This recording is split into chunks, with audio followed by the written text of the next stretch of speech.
Sometimes health is not about doing more.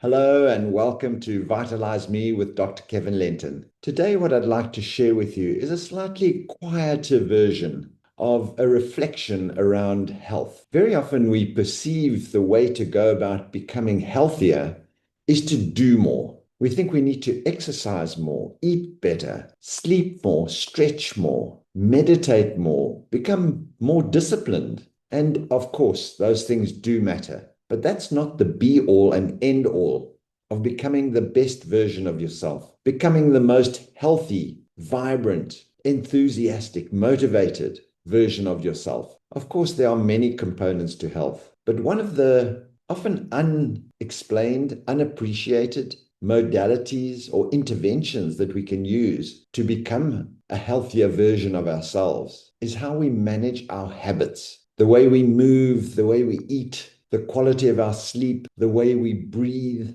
how we recover from any form of adversity.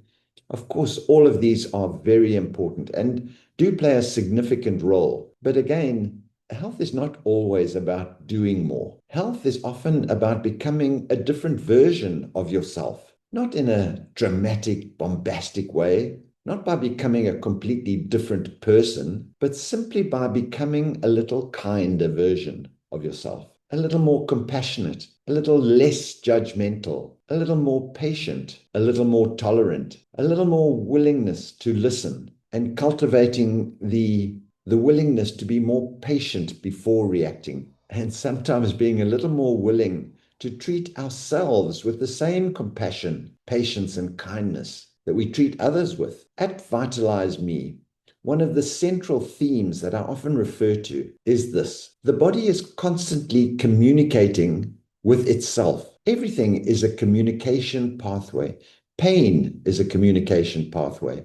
Fatigue is a communication pathway. Poor sleep, inflammation, tension, anxiety, and loss of vitality are all communication pathways. And the way we live emotionally also communicates with how our cells communicate with each other at an internal cellular metabolic level. The way we speak to ourselves, the way we carry resentment, the way we carry pressure, adversity, the way we judge ourselves, the way we compare ourselves to others, and the way in which we react to life. All of these are communication pathways, and your body will hear every message behind the message. The way we manage our lives is not separate from our biology. It's indeed an integral part of our biology. Tight shoulders, jaw clenching, poor sleep, pain sensitivity, emotional reactivity, a nervous system that is constantly on alert.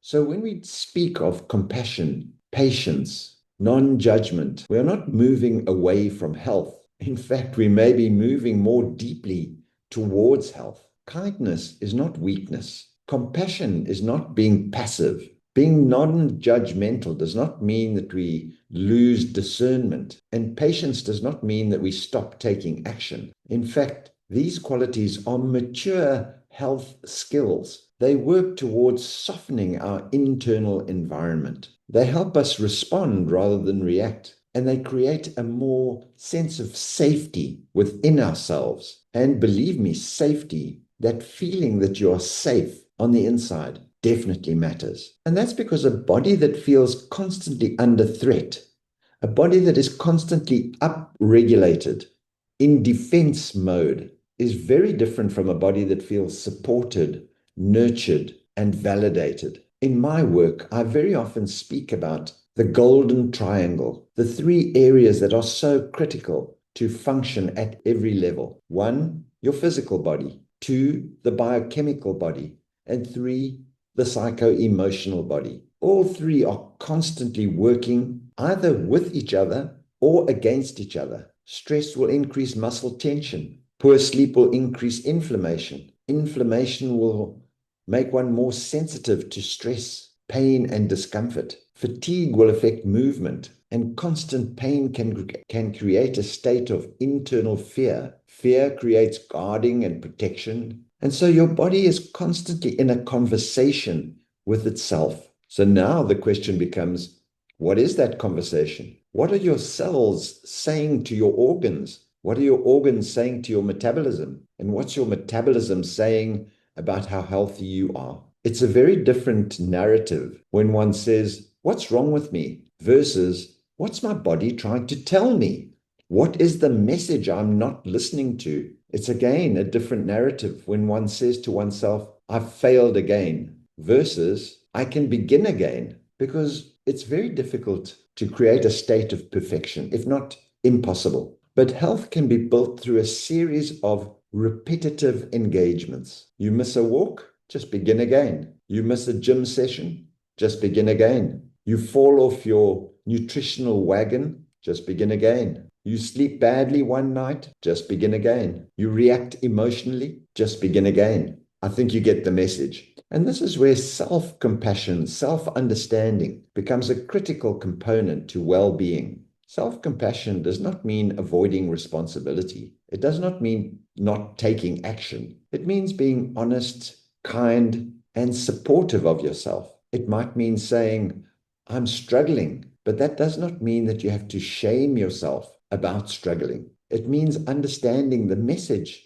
your body is trying to give you rather than believing your body is betraying itself. The reality is that many people are actually kinder to everyone else and not to themselves. That inner voice is a critical component to your well-being. Being constantly harsh on yourself will take its toll. Constant self-criticism will take its toll. Self-judgment will take its toll. Self-doubt will take its toll. And a body living under this feeling of constant threat is not a body that can react with vitality, enthusiasm, motivation, and belief in oneself. So compassion helps regulate us. Gratitude helps focus us on what is good. Patience helps us work with the body instead of fighting against it. And curiosity helps us understand what the next step should be. But signals require listening, and listening requires a different internal posture. Less judgment, more curiosity,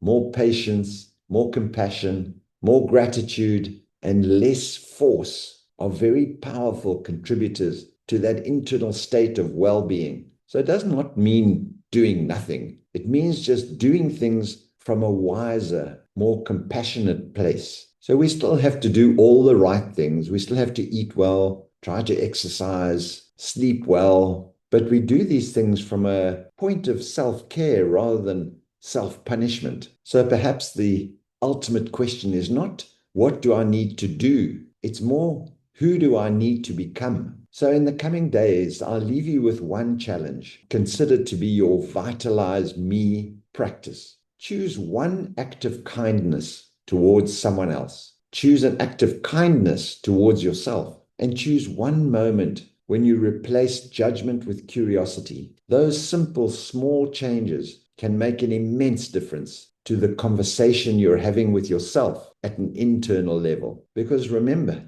your body is constantly communicating. Are you listening? Thank you for taking the time to watch this recording. And if this message resonates with you, please follow me on VitaliseME with Dr. Kevin Lenton, and share this video with someone that you believe may benefit, with someone you believe may need to encourage a more gentle state, a more compassionate state, a more patient state within themselves, and as a way to generate that feeling of inner peace, that feeling of being healthy, happy, and terrific all the time. Remember, vitality begins with understanding. I'm Dr. Kevin Lenton, and I look forward to sharing more tips and tricks with you in the coming days, weeks, and months.